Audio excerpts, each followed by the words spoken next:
நடந்துட்டு இருக்கு. இந்த பொதுவெளியில இந்த மாதிரியான கேளுங்க நீங்க.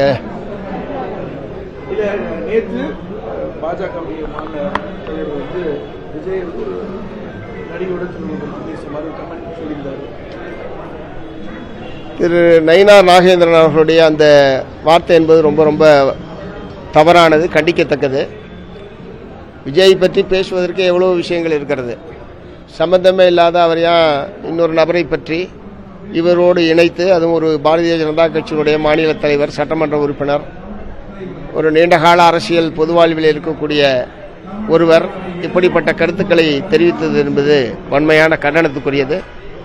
இத்தகைய கருத்துக்களை, இப்படிப்பட்ட கருத்துக்களை பகிர்வது என்பது முற்றிலும் தவிர்க்கப்பட வேண்டும். அது யாராக இருந்தாலும் முற்றிலும் தவிர்க்கப்பட வேண்டிய ஒரு விஷயம் என்பதை நான் சொல்ல விரும்புகிறேன். ஓகே.